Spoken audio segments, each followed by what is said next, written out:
When I was very young, I just scribbled with crayons and little pencils, and my mom, she encouraged it, and it was just fun. And then it became like an escape.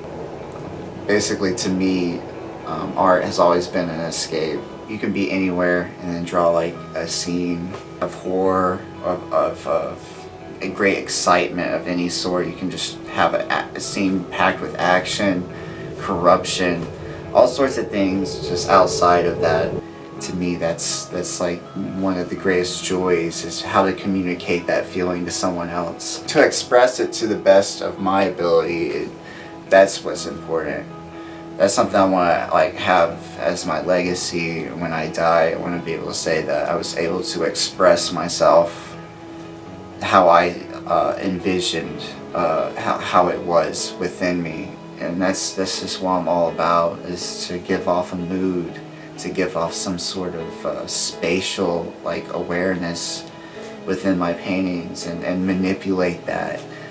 And then my escape from all that would be portrait work. And I love to do portraits and try to get the most realistic effects. And I'm far away from that, from being totally realistic, but I could find a person that looks like you, but there's no one that looks exactly like you.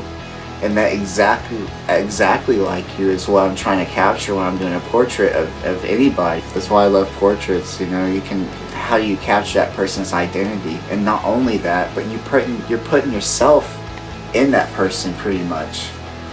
You as a person are in that portrait with that person, I've done so much portrait work for people, and usually I do it as a gift, to flatter, The ultimate escape, though, I guess, would be abstract. Just kind of putting like weird shapes and designs and making them all incongruous with each other on a painting, and have like some sort of unity with the colors, with the composition and everything.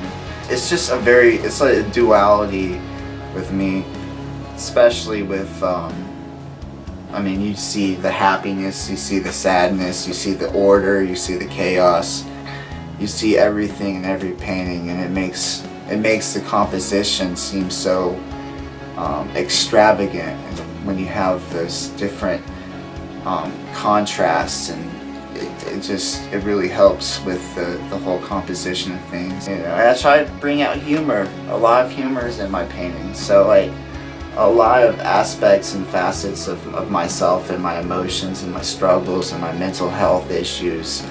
There's uncomfortable moments. How do you capture that? How do you capture someone with a very androgynous look about them? And how to capture them without putting any of your perceptions or biases into it. There's a lot of mentality gone into it.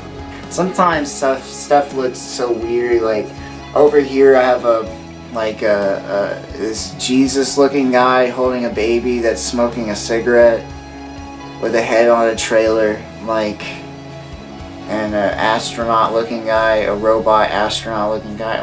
I don't know why I paint sometimes, but that's like my humor, just like, why is this Jesus-looking figure holding this baby that's smoking a cigarette that looks like kind of like a old Italian guy? Just, that's how the baby's face looks, to me that's funny.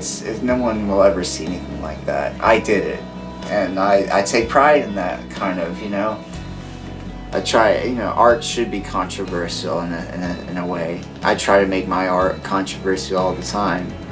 Done over 280 something paintings. I've done a lot of paintings, and this is all in 2 years' time.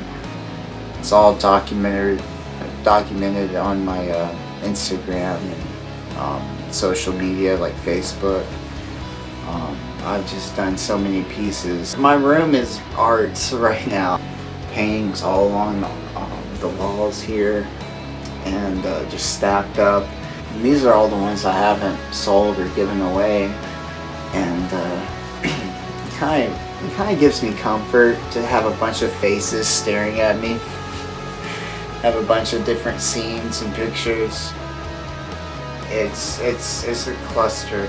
It really is. There's just so much stuff, and there's no room. There's barely any room for me. It's like the perfect workspace for me is the bed. It's because I can have all my paintings just thrown out. This one is like oil, so it's kind of wet right now. My lifestyle is not healthy. You know, I drink wine all the time and I smoke a lot of cigarettes. I partake in some herbal remedies, fast food junk. Like I eat horribly. It's almost like I'm just neglecting myself, and the only thing I really care about is really my art and expressing who I am and what's left of me. You know, it helps my my lifestyle, my artistic lifestyle, and it's that double-edged sword. You know, it enhances an important part of my life, but it's also kind of, in a way, killing me.